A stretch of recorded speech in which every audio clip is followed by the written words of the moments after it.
Now for our session. Greg Cramer, a retired chemist who worked for 20 years at the Food and Drug Administration, together with his wife, left their day jobs in Washington, D.C., moved to a fertile, low population density region of Oregon, and ran a winery for 20 years. The stage of the winery showcased artists and musical performers, which enhanced the cultural offerings to their region. And Greg and his wife are still supporting artists, and Greg lives with a positive mental attitude. So, Greg, anything that you would like to add to that? I don't know. It's quite a mess of things to talk about. Right? I can tell you a little about why we ended up in Oregon. Some of it goes back to my graduate school experience of getting a Ph.D. in chemistry and having a friend in graduate school who made home wine. And when I finished my graduate school, I got divorced from my wife, and I found a lot of free time in myself trying to figure out what was my next stage in life. And I took up the notion of maybe I should start picking grapes and making some wine. And I had a little home cellar wine operation that became a lot of fun. And one of my dear friends passed away, and a friend from California came and he brought these wines that were just extraordinary. And I said, Elliot, where did you get these grapes? And he told me about a grape broker in Berkeley, California. And so I suddenly found myself a customer buying Zinfandel and Chardonnay and Cabernet and base for making champagne as well. And so I fell in love with the whole process of making wine. My neighborhood fell in love with the whole notion that they had a winemaker in the neighborhood, and we could stomp grapes together and drink wine together, and it was fun. But that was just the beginning of the notion of making wine. My parents were both mountain climbers, and we lived in Cooley Dam, Washington, where my dad helped build the dam before the war. And after the war, he got an opportunity to go east to Washington D.C.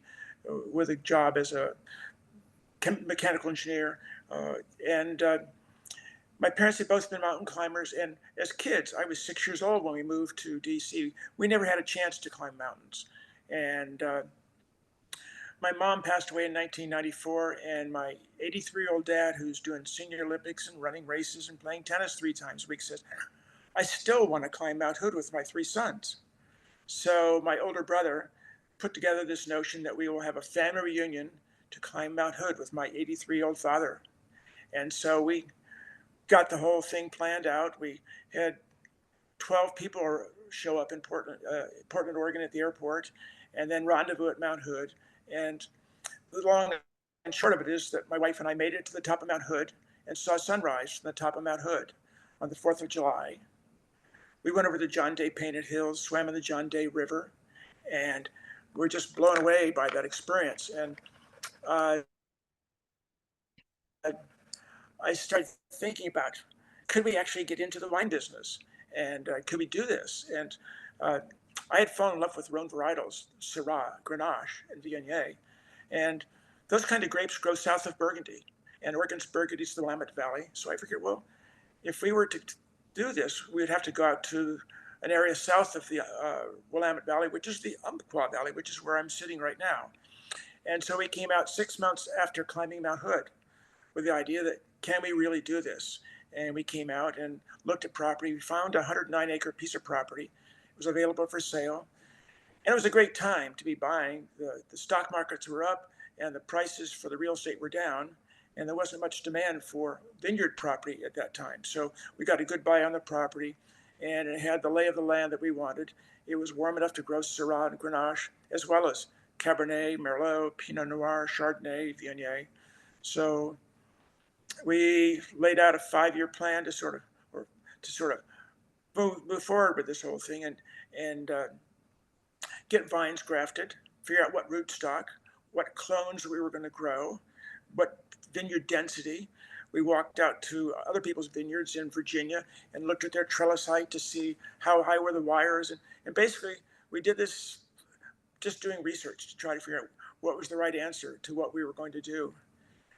And then we had this big party. Uh, 1 year before we moved to Oregon, we had 16 friends come from across the country, and we invited them to come help us plant 16,000 vines in 4 days. It was pretty. We had the hot tub delivered 3 days before planting. We had microbrew beer on tap. We had fresh salmon and other sorts of things. My brother cooked a Thai banquet, and we set about starting off the planting of the vineyard. And then a year later, we moved to Oregon, and took a couple of years for the grapes to get to productive level. But by the time we got there, we started to harvest grapes, and we had an amazing experience. The second harvest, we were able to harvest our Syrah and entered in the state wine competition.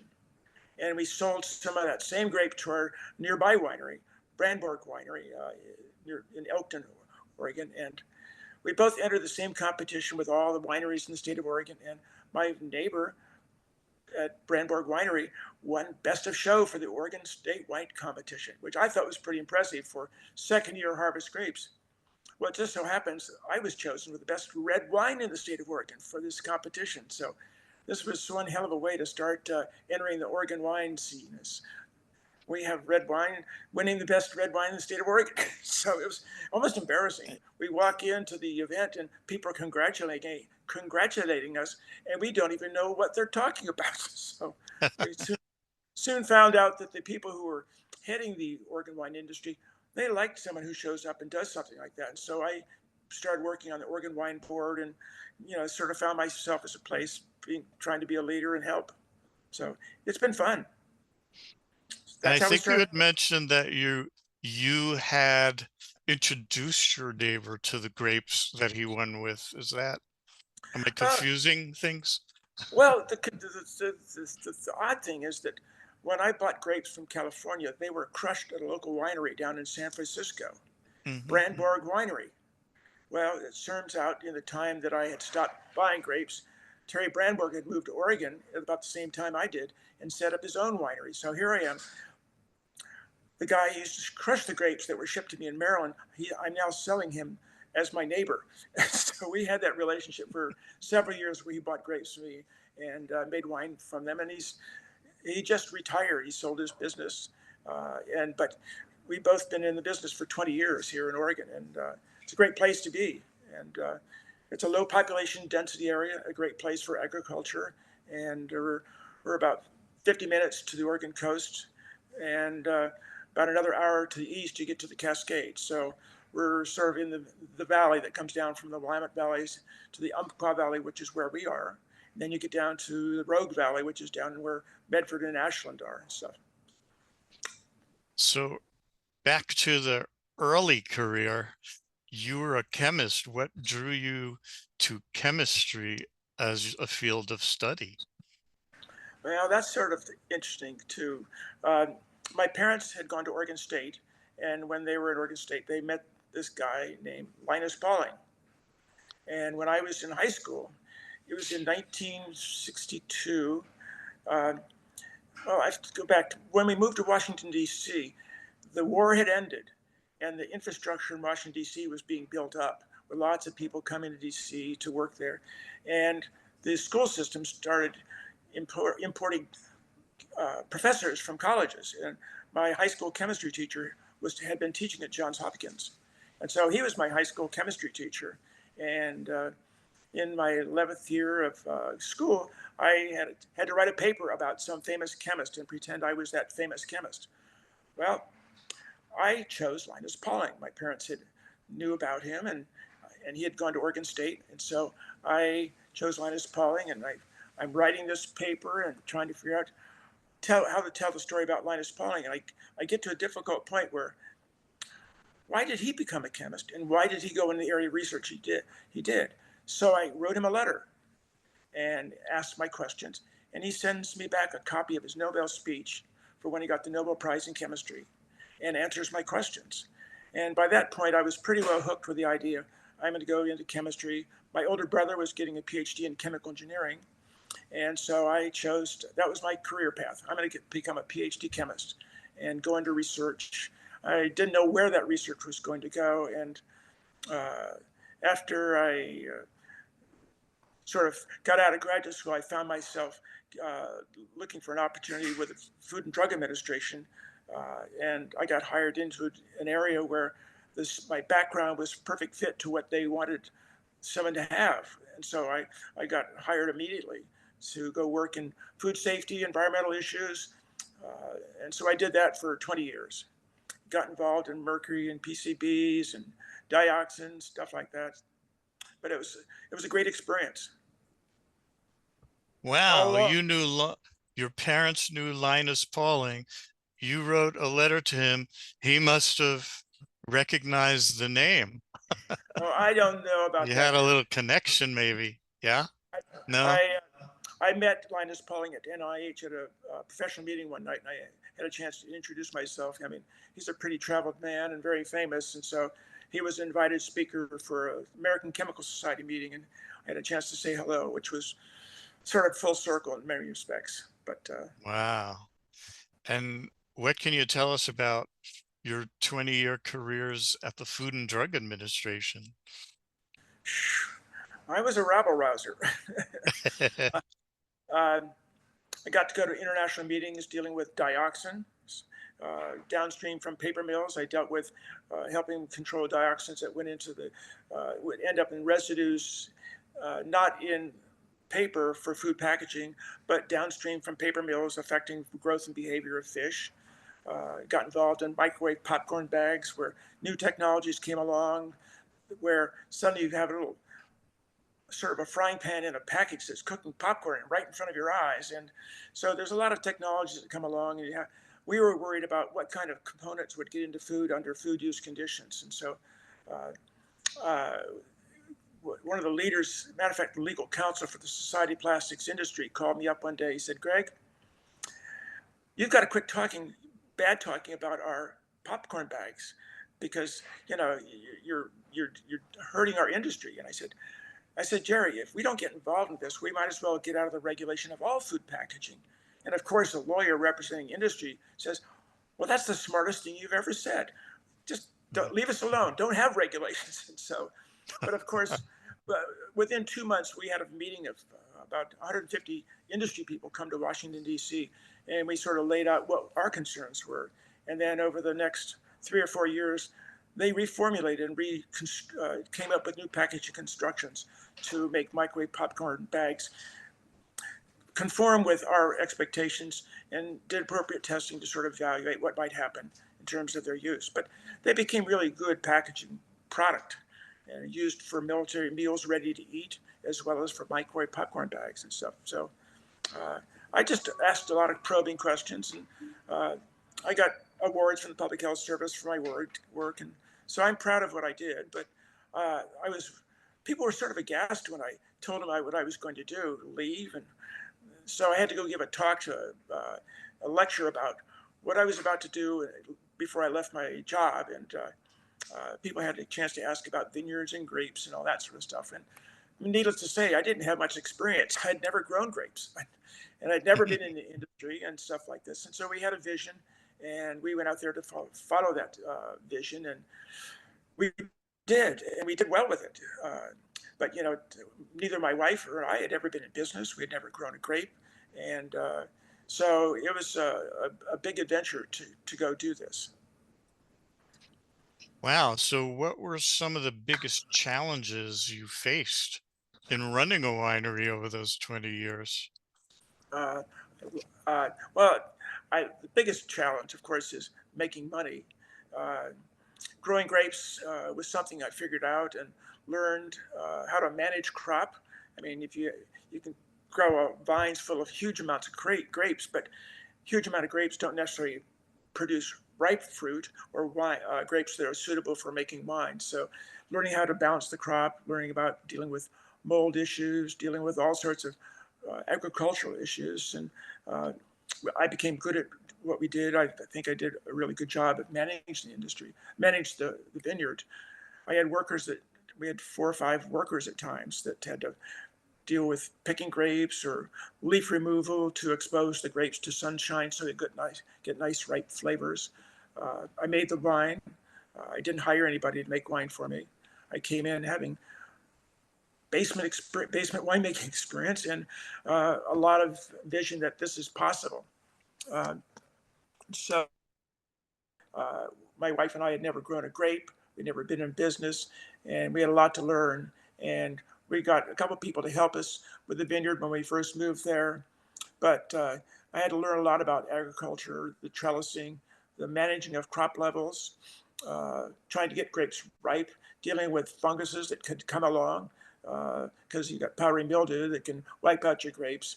So we had to learn about spraying the vineyard and when to spray and then when to harvest. And, I was the guy who was out there with my refractometer and taking samples and tasting the grapes to see how the acids and flavors were, and then making decisions about harvest. And then we'd get a picking crew to come in and help us harvest the grapes. And then I made the wine. I was the lead winemaker. Of course, there was no one else in our family that was doing that. And my employees who I hired, who were field workers, they didn't have that experience. And self-taught, and to say we hit the ground running is an understatement. I mean, to Oh get yeah. the best of red wine in the state of Oregon on our first competition was great. But we also had to generate income, and not selling wine. You have to either get people to come to your winery or you go to wine festivals, which we did, and that was a way of getting some money in. And before we built our winery, some friends in Maryland, where we used to live, were at their local wine shop in Annapolis, Maryland, and they were asking the store whether they had any wines from the West Coast. Any from Oregon? Well, we've got this friend out there who just started a vineyard. And so their team was getting ready to go to the West Coast. And they came to our basement wine cellar and tasted our wines. They liked them so much. They bought a whole pallet of wine cases. I mean, that's 56 cases of wine. And for us, this was a big deal. It was our first big wine sale. Uh, and we told them, if you buy a pallet, we'll fly back and help sell the wine. And so they bought a pallet. Uh, it was a trick. Here I'm never driven a tractor, and I'm trying to lift a pallet into the back of a U-Haul, a big tractor trailer. And my tractor wasn't big, but it was just enough to get it up into the bed of the tractor trailer, which was, it's, you squeeze your cheeks together sometimes. And I found on a tractor I did that often. Just a little scary. Wow. Uh, So you delivered it so yourself. we onto the truck, and they took it back east, and then we flew back, and we went to the tasting room at this business, and we had sent out letters. I have to tell you about our winery name. That's really an important part of who we were. Our middle names were Marsh and Ann. My middle name Marsh, my wife's middle name Ann, and these are pre-revolutionary family names. Nathaniel Marsh on my mom's side of the family, and her family name Anne goes back to Hannah, who married a Hessian soldier who fought for the other side of the revolution. So Marchand becomes our winery name, and where we landed to pursue our dreams became Marchand Landing, also known as Martian Landing. So our brand message became out of this world wines, and and then as we started getting into music events, we started having out of this world music. And then we had an art gallery with 22 local artists. We had bronzes, fiber art, jewelers, and painters. So we had out of this world art. So everything we did was, quote, out of this world, following the whole theme of Martian landing. So it was a sort of a fun niche. How did you develop a love for the arts?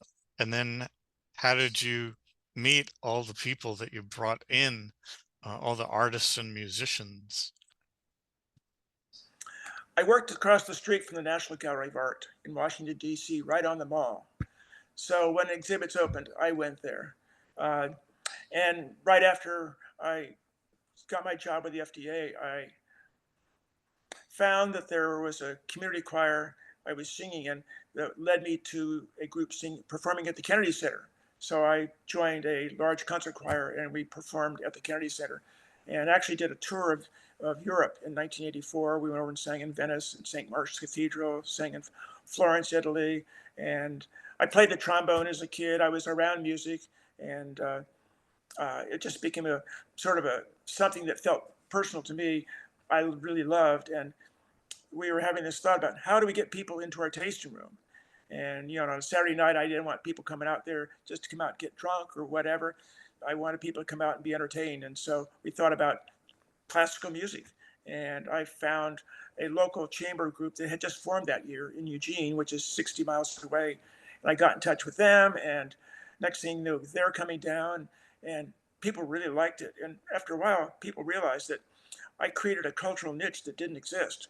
We had people coming for all sorts of things. And at one point, we had a professor from Peabody bring Pablo Casal's cello, and we had the music program from Mallorca came, and they came and stayed at our house, rehearsed in our living room, and bring this instrument that was built in 1733 in Cremona, Italy, which is where Stradivarius and Guarneri were from. And so we had historic performances. We had the Eugene Opera would come down and perform. We had bluegrass. We had a lot of different kinds of jazz as well. And so Brazilian jazz. One of the things funny about the Brazilian jazz was that we had a couple from Brazil who ran a business in town. And when they were there, and they were in their early 80s, the music is playing, and all of a sudden they just feel the urge, and they get up and they start a conga line out on our deck. And next thing you know, we've got half the audience in a conga line going around as the music is being played. So we had fun. Our audience had fun as well. So the arts are fun, and it's an opportunity to create something that's more than just an empty room full of wine bottles. These folks that came from all over the world, how did they hear of you? Uh, well, the cellist, I actually heard about him because he was performing with the Oregon Bach Festival in Eugene, and I saw how good he was, and I knew he came to Oregon. I chased him down and finally got him to come, and he came and did a concert before this one I mentioned. But you're paying $2,000 or $3,000 for someone to come to come out and perform, and people who came to my winery believed in what we did, and they were willing to step forward and help support a concert. I mean, the concert with the cellist and the pianist was $4,000 to put on for 45 people. But these people get an experience which is unlike anything. I mean, they're in the room, they're 15 feet away or 20 feet away from the performers, and they get to talk to the performers afterwards. And uh, one of the nice things I did for the cellist when he came the first time was we have a place called Wildlife Safari, which is nearby, where they have cheetahs and different kinds of wild animals. And it's a great draw in Oregon for people to come. And I arranged for him to have a personal tour with his wife and kids at Wildlife Safari. And I told him I was going to do this. And he was afraid of going to a safari park. Don't people get eaten there and stuff like this? And I said, no, it's safe there. And so after he went there, he actually sent me a picture of him and his wife and his kids standing with a cheetah 15 feet in front of them. So he had an incredible experience. And so people liked coming here, and we had people come perform fado from Portugal.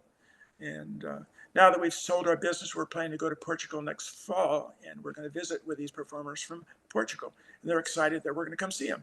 So uh, we've Wow. remained connected with the music And I scene. yeah, and I remember before when we met, you were telling me about this um, prodigy Russian pianist. Yes, our dear friend uh, Andre. Uh, Let me step. Oh, there we go. Did I lose you? I didn't. I hope you still there. Am I still I'm there? there. Your picture is Okay. frozen, but we hear you. Okay. Let me see. My tech. Oh, there we go. That's not. That's not it. No, I'm that's sorry. sorry. So Go to Safari. uh, No, this one. okay. Yeah, my No, wife. this one. There you are. My wife has walked in. She's the technical guru of this world in my life. Hello. Hello. Oh, you're still Yeah, frozen though. Zoom can freeze often. It just depends on the Okay. bandwidth or whatever. Yeah. I'm sorry, I forgot your question for a second. Got distracted. Oh, you were telling me about Oh, Andre. Yeah. yeah. So Andre was a graduate student at the University of Oregon, and his professor called me up one day and he said, I know you do musical performances at your winery. I've performed there myself. And he said, we have the finest pianist we've ever had here as a graduate student. And I said, you ought to get in touch with him. And so I did. And it turns out that we got him to come down and give a concert. And then he gave another concert. And people really liked him. And then it got around towards summertime. And I talking to him, and he says that he was 3 days away from going back to Russia without a degree because he needed an extra semester. And he didn't have the money for it. And I introduced Andre to the concept of the land of anything possible. And I said, hey, Andre, this isn't going to happen on our watch. And so we put together a plan to have a 3 concert fundraising concert series for him, where he would come give concerts, 3 different concerts over the course of about 6 or 8 weeks. And we raised money to pay for his final semester at school. And so he finished his degree. Ultimately, he ended up going back to Russia, and he was teaching at Rimsky-Korsakov School of Music in St. Petersburg. And he won the Moscow International Piano Competition. He won the St. Petersburg International Piano Competition. And then he was on the last plane out of Russia with the Ukraine war going on. And he's ended up back in Eugene, Oregon here, and he's being offered a teaching position. He's got a green card so he can perform. But he's doing really well, and he's excited to be in the States, and we remain close friends. I dream up ideas, and hey, Andre, what do you think? Do you want to go give a concert here? And here, that sounds great. So I call him up the next morning. I said, hey, it's all set. And he says, what? I said, yeah, it's all set. I talked to the powers that be in terms of the Astoria Opera House. We had seen the best performance of an opera I'd ever seen out there last summer. And I had told him about how nice it was. And I said, it'd be a nice place to perform. And here he says, what do you mean it's all done? Yeah, it's all done. It's all set up. And it wasn't really all set up, but the people who powers that be out there said, yes, let's do this. And so we went up 2 weeks ago and he gave a house concert for the financial people who support the arts in Astoria, Oregon. And then 4 weeks from now, he's going to go up and give a concert for about 500 people. And so he's crawling out of that world that he used to live in. He loves being here. People love him. And one person who attended one of his concerts has been following for a while. Says he's the finest pianist in the world. That's his estimation. And Andre continues to amaze. And he and the people who were supporting the arts there, they were blown away by his talents. And so he's a personal friend. And my wife has remarked, it's one thing to know a genius. It's another thing to be a good friend of a genius. And he impresses us. And recently he composed an incredible string quartet that just was, he wrote it himself. And it's like, this is, remind me of Dvorak. It was so beautiful. It must feel great to have been part of his development, actually getting him through school and to finish school. Well, you don't want to take too much responsibility for a genius who's got such incredible talents. Hmm. Yes, we feel great, and he feels like I'm his brother, and we feel certainly family. And my wife and remained friends with many other people. And this uh, past spring, I invited several performers who had performed at our winery to come to our house and give a house concert. And we had a clarinet professor and his wife come play some of that music from out of Africa, that wonderful Mozart clarinet sonata. Uh, when he was a kid growing up in Korea, his parents had seen the movie and they came home, and Ron was like 7 years old, and they told him, Ron, we've seen this magical music by Mozart. You need to learn how to play this. And so he has grown up to become this world famous clarinetist. And so he came to our house and he went on safari by walking around through our living room, playing this Mozart clarinet sonata that was featured in Out of Africa. You were telling me that you have a lot of slogans about positive aging and having a positive mental attitude. I was wondering if you'd like to share them with us, because I was overwhelmed by them. I thought they were great. Oh, well, I mean, one of the things I tell people, I suffer from PMA, which is positive mental attitude. And I just try to find positive ways of dealing things rather than negative ways, and try not to beat myself up. And going forward, don't let my ego get in the way of a good decision, and is another sort of thing I'd like to say. I mean, I've got a whole list of stuff I've written down. The land of anything possible. Uh, get rid of self-destructive behavior, which is really important. Having a support network is, I think, is so critical to our mental life here. When we went through COVID, one of our dearest friends, she was isolated, didn't see anybody else, and got vaccinated. So we became buds with her and really became a really close friendship and stuff. And so when we went on vacation after I sold the winery, we went last year across the country to see our friends in Maryland who had left. And she flew down and met us in Santa Fe, and we spent 5 days hiking and sharing time together. One thing I think is really important is to dream, because you can, and then you got to figure out one thing to dream it, but then you have to figure out how to make those dreams a reality. And I think in terms of dreaming up the idea of growing grapes and moving to Oregon and all that sort of stuff, we really turned our dreams into reality, more than we could ever dream. Matter of fact, we could never have really dreamed the dream that we lived. We just, I mean, you're living outside a box that you don't even know. You've never been in business. You've never tried to entertain people. When we had our concerts, I ended up catering those because I wanted people to drink wine safely. So I ended up catering over about 5,000 meals. And I did all the catering for every one of the concerts, and people came for the food. And finally, we realized that they were just out there having a picnic, and hey, it's time for the concert. Come on in. So they would finally say, okay, we're coming in, stuff like this. Yeah. And find positive ways of dealing with adversity. I guess that's one of the things. Let me, it's the way we live our life. My wife and I, we maintain an activity level, which is really good for us. It was about 4 years ago, we just moved into this house, and there's a staircase from the upstairs down to the living room, and we had gotten a bat in the house. And I walked down the stairs with this tiny little flashlight looking around for the bat, and I missed the last 2 steps, and I fell and landed on the floor with my elbow into my ribs, cracked 2 ribs. And I went to the hospital. They thought it was just, I was complaining about shortness of breath and stuff like this, and they thought it was just, here's take some aspirin, get some rest, drink plenty of fluids. Well, I finally had some x-rays done. It was cracked ribs.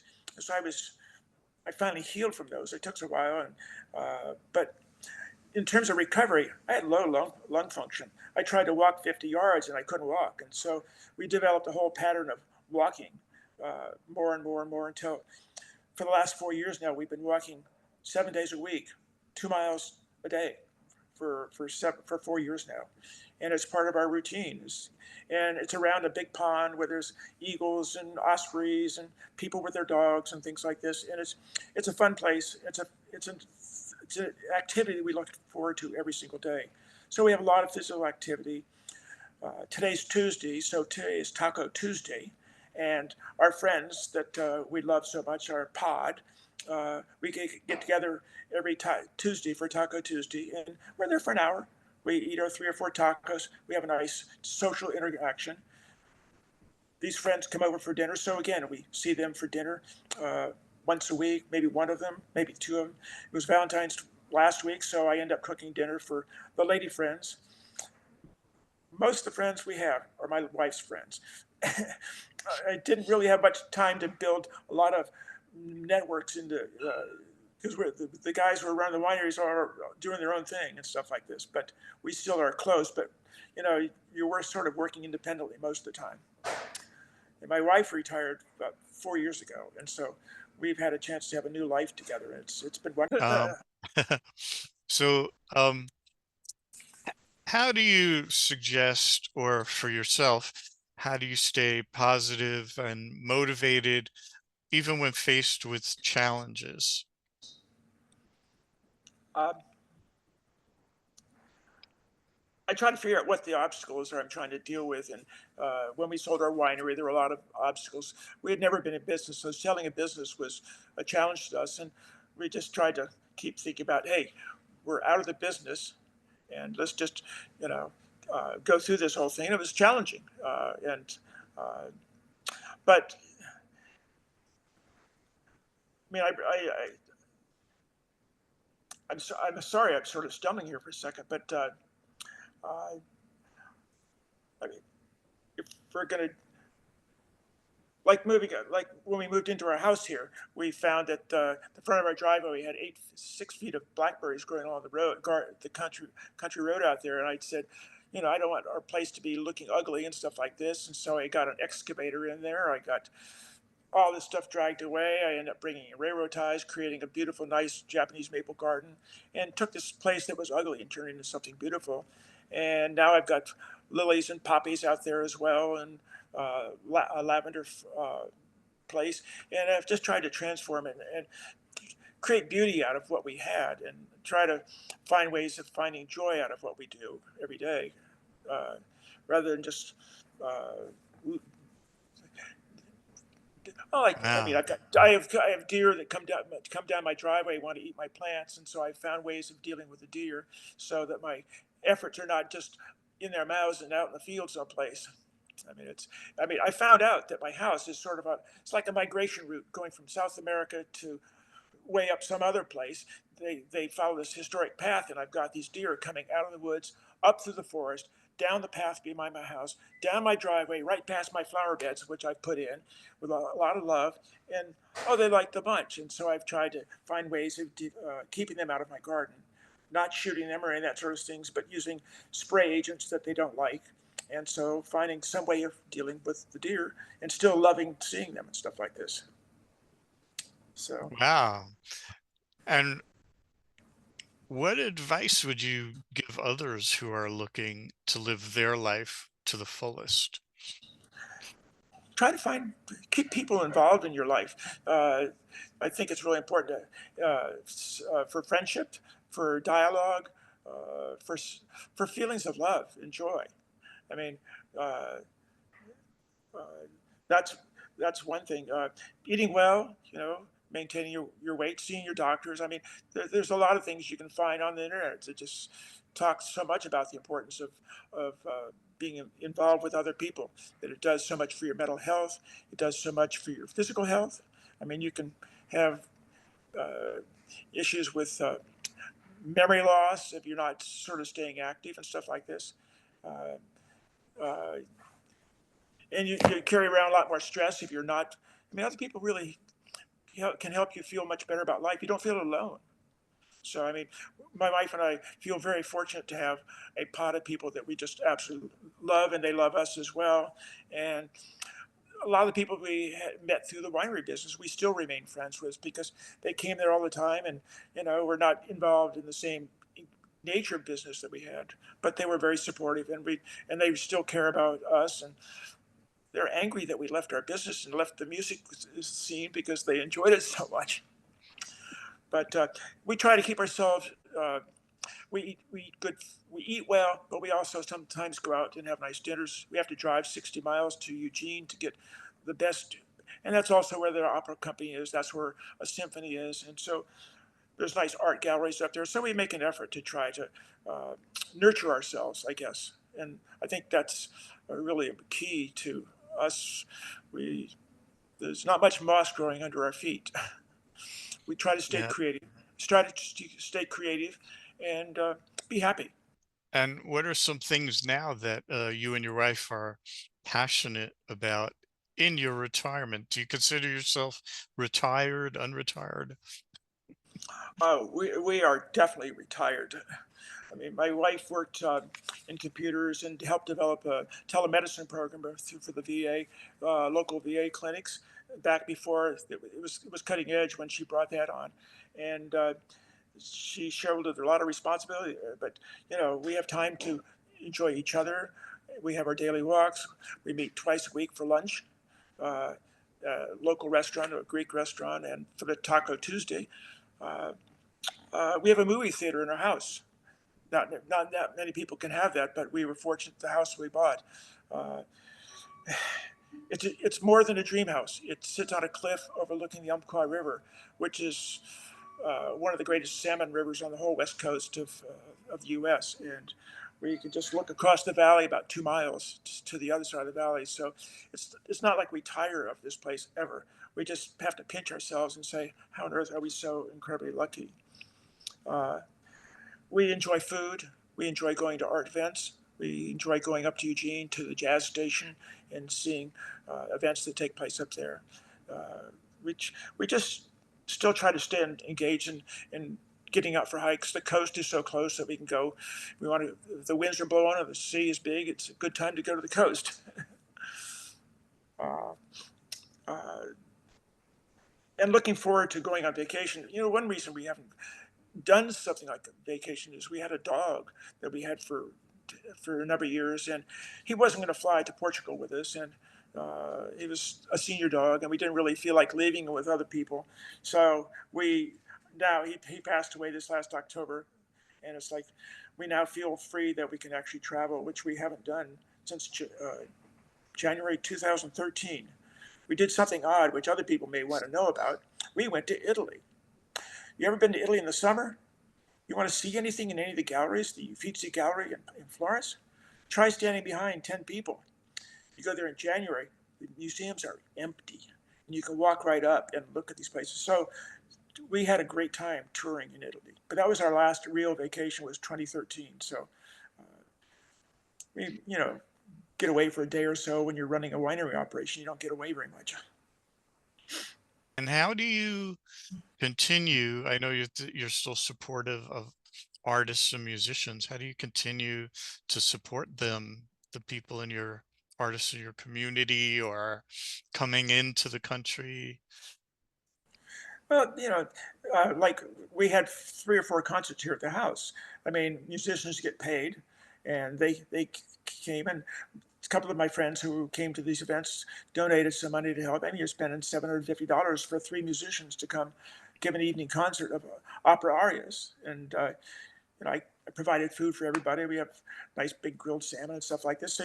Uh, uh, the Russian artist who's the theater he's going to perform in a month, we just felt like we want to help support that activity, and so we donated money to that because we believe in the arts, and actually the woman who runs that opera company and art gallery, the theater up in Astoria, her opera group, their very first performance was at our winery about 8 years ago. So we've somewhat going around, but we just stay involved, and uh, having personal relationships with artists is really wonderful. I mean, they're interesting characters. They bring such incredible talent. I mean, my wife was having this tenor sing this piece out of La Boheme, and Mimi is sitting there, and Rodolfo comes over, bends down, and my wife is in tears with he's holding her hand as he finishes this incredibly romantic aria. So I mean, you can't find anything better than, if you love the arts like we do, to have those kind of personal experiences, and you get people to help these events happen. And Andre has given a couple concerts before he had a green card as benefits for the local Douglas County Youth Orchestra, where they're able to raise thousands of dollars for providing musical equipment and for the artists there. For the children who were learning about music and stuff like, and learning to play in symphonies. It's about trying to find people to work together and make things happen. Yeah, well, I know you've told a lot of anecdotes about your favorite musicians and artists and discoveries in Oregon, but do you have any more that you could share with us? I don't want to put you on the spot, but Uh, we just love hearing you. oh, I'm just thinking about some of the people that we had. We had a tenor who's from Costa Rica. He's a high tenor, and he's sang some arias at our house. Esteban Zuniga. Uh, Anyhow, I'm not so much involved with everybody so much because when we ran the winery, we were having 8 or 9 concerts a summer. So I mean, we mostly just go to see performances now and try to stay engaged and support where we can. I know that the clarinet professor who came to our house, it was magic to have him uh, walk around through the living room and become closer friends with him and his kids. And uh, I think there's so much available to help life be more beautiful in terms of whether it's galleries or concerts or friends for that matter, or even a walk at a pond every day. I mean, our dog has passed away, but we walk that path of 2 miles and we're petting every dog that goes by. We talk to the owners and we've developed a circle of friends there, just having that morning walk every day. Is that so? It's enriching and you feel good, not just about the exercise, but the fact that you feel like it's been such a friendly adventure to be out there doing that. And just got to get out to do it. That's all. I was thinking back on what you were telling me about the winemaking business, and I thought, oh, well, isn't winemaking weather dependent? And when you were talking about the fungus, did you have to decide whether to use, like harmful pesticides versus some other more organic pesticide? And the third thing that I thought of was the soil must be great out there. Did you have to do anything to enhance the soil, or is it just great soil? It's great soil. As someone said, just get up and plant. It's a lot of people don't know about the Missoula floods, but the Missoula floods were ice dams up in Montana 10,000 years ago, and Mhm. this and the ice dam would break, and all this water and all this muck would come rushing down from Montana through Idaho, through Washington, all the way down to Oregon. The whole Willamette Valley, it's like 50 feet of dirt that came all the way from Montana, from Flathead Lake area of Montana and stuff like this. And so the soils are good down here. Uh, I don't even think we did put lime on the soil just because it helps with acidity and that helps raise the pH a little bit so you get better nutrient absorption. Uh, Mhm. but in terms of harmful, the most harmful thing we sprayed was like sulfur, uh, uh, uh, and that was just for controlling powdery mildew. And powdery mildew can just do in your grapes. And so the way you manage some of that is by making sure that you keep your canopy uh, open up a bit so they're and if you try to carry too many grapes, it's hard to get them to ripen, and so you have to do some crop thinning to control crop levels, and that helps with getting things right. But you got to pay attention, and if you're not paying attention and you get powdery mildew in there, you can lose your whole crop just like that in a course of 2 or 3 days. So Wow, you it's have, you have to stay that's involved. fast. Oh yeah, you don't turn your back on Mother Nature. uh, but there are a lot of things to learn about growing Yeah, grapes. Yeah, and you know, then weather dependent with all the climate control, climate activity going on. Was that ever an issue where you are? well, I can tell you the most scary moment was right after we planted. I mean, the grapes are in the ground, they're growing, and there's a cold snap, and all of a sudden the vines get zapped and they're hit by frost, and I go out there thinking we just planted these things. It's 3 months later, all of a sudden we've lost well, our whole investment. And it turns out, those plants are resilient and they came back. But it was Wow, that's welcome to amazing. agriculture, sort of thing. Uh, and it's just dealing with rain and mold. I think those are your real concerns from in terms of weather. Hmm. Not too much, or not too little. Well, Not too yeah, much exactly. mold anyway. And not too much But rain either. rain, yeah, I yeah. mean, we find ourselves harvesting under uh, bad situations sometimes because that's all you got. It's getting to end of October, wet weather shutting down for any warmth. You're not going to get any additional ripening, and even though you'd like some additional ripening, you're just going to have to get the grapes in, and you may have to do some acidity adjustments or uh, other sorts of things to uh, make the wine better through all your processes you can. but necessity is the mother of invention, and you learn a lot just because every year is different. No 2 years are the same in terms of harvesting, and you make it real hot and dry, and you're drying your grapes out. Okay, and we have a question here Yes. from Cynthia. Do you practice meditation or other mind clearing practices, and are you involved in any religious or faith-based activities? Years ago, I was involved in transcendental meditation. Just before my PhD orals, I went to my professor's office and sat down and did TM for a while. But as for your question, I don't do any kind of uh, meditative sort of work. I stay active, and uh, we find peace in being here. I mean, we have this view out off our deck, which makes us sit here in awe. And we have the river down below us, and we have our daily walks. Uh, and as for religion, uh, I don't have any religious connections at all. I grew up as a scientist, uh, and just sort of follow what I believe science teaches me. And as a last question, hopefully to tie a pretty bow around it, can you tell us what are you looking forward to for the future? Well, I'm looking forward to the future. Is our trip to Portugal, our first real vacation in 10 years, and having that time together. I think that's really, we're just at the planning stage for that, but really, really look forward to that. And of course, I look forward to a stable, healthy country. Ah, yes, especially this year. Every Uh, leap year, right? Well, uh, thanks well, again. Thank you, everyone in the audience for joining us. And thank you for the last question from Cynthia. I'm getting some thank yous in the chat. So yes, so thank you. Thank you goes all around. We really appreciated having you tonight.